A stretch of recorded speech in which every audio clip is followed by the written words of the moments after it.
Hey guys, welcome back to my channel. In this quick tutorial, I'll show you how to update your emojis on Android without using any apps.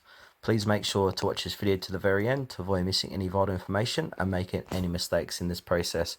In saying that, let's dive into it. Alright, the first step you need to do is head over to your settings app on your phone. And then as you can see, on my phone it says a software update is available. I can click on update there, but if that doesn't pop up, scroll near the bottom of your phone and it will say software update, and if you click on download and install,